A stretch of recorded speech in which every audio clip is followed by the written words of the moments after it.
Sobat sehat, semoga sehat selalu ya. Kalau kita sehat itu artinya apa? Sistem imun kita bekerja dengan sangat baik. Maksudnya bagaimana? Sistem imun yang bekerja baik itu bisa membedakan mana kawan, mana lawan. Bisa melawan semua faktor yang menyebabkan kita jadi sakit dari luar tubuh. Misalnya virus, jamur, kuman. Nah, adakah sistem imun yang tidak bekerja dengan baik? Ini akan saya bahas, yaitu apa yang kita sebut atau apa yang populer dengan sebutan autoimun. Apa itu autoimun? Keadaan di mana sistem imun tidak bisa membedakan mana kawan, mana lawan. Jadi, yang dilawan adalah tubuh di mana sistem itu berada. Melawan sel, melawan jaringan sel, bahkan melawan organ tubuh. Ya. Contohnya apa? Yang paling populer, nyeri pada tulang, otot, persendian. Kita kenal dengan sebutan rheumatic arthritis.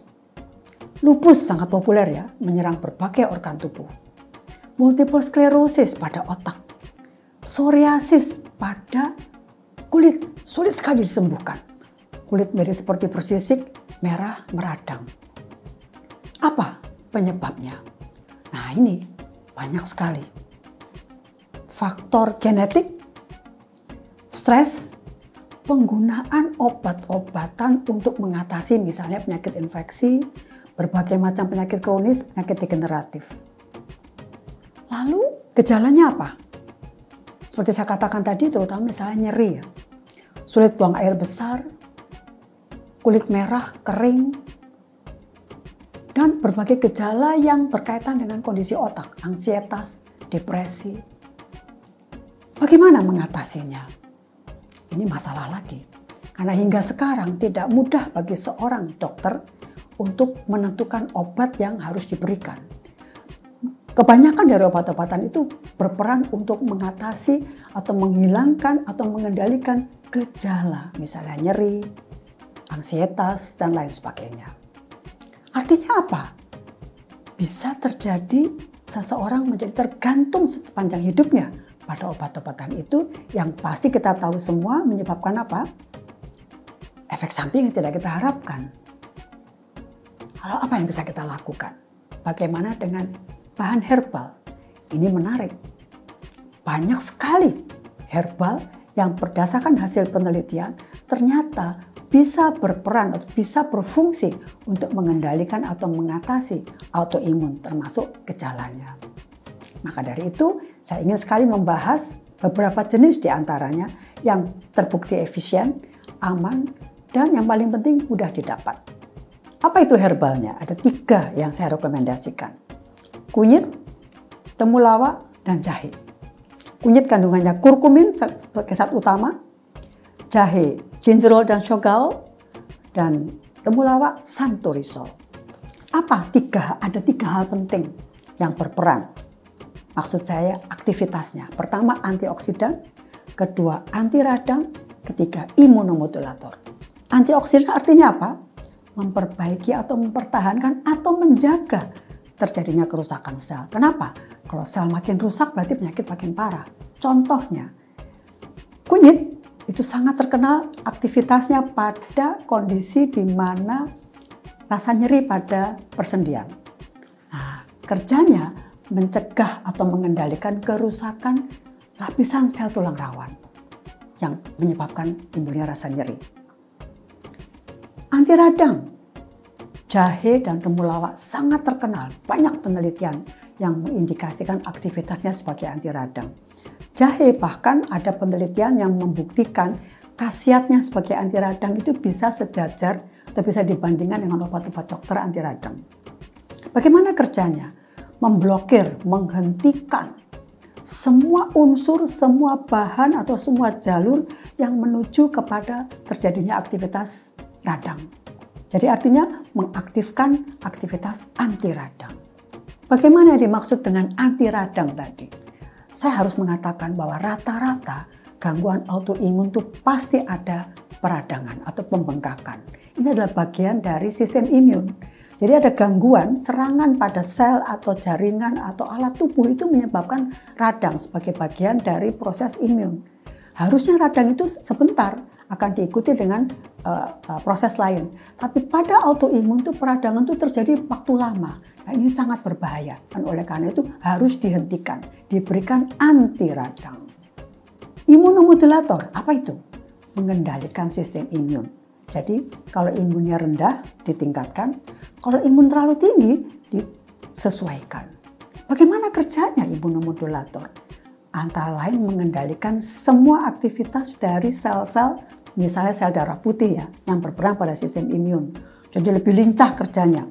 Lalu perbanyakan selnya juga terjaga dengan baik.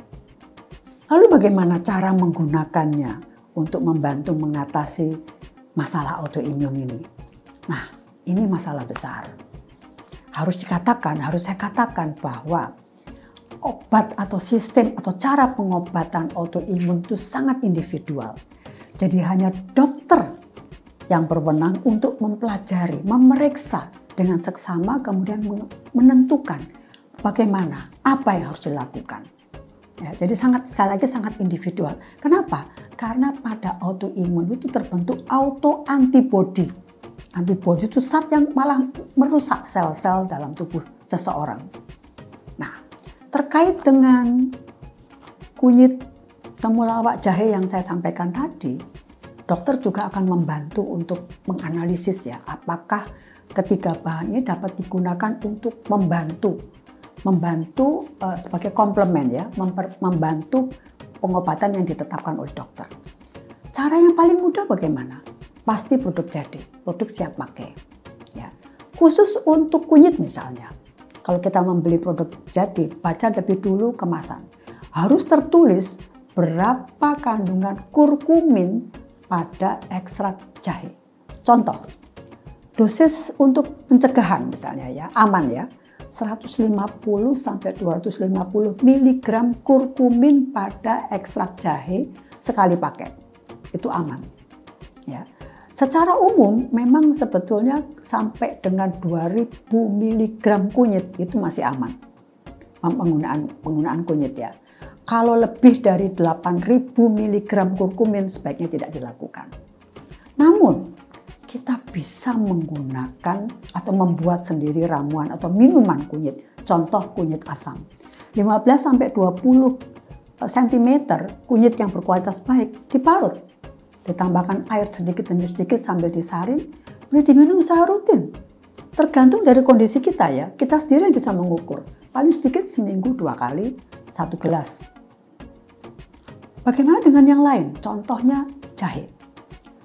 Kalau kita mau menggunakan atau membuat sendiri, cobalah 1 sendok teh jahe segar parutan. Kita larutkan dalam air atau kita rebus dalam air mendidih sebentar ya, dalam sehari. Kemudian bisa juga kalau mau menggunakan jahe kering itu setengah sendok teh. Bisa 4 kali sehari.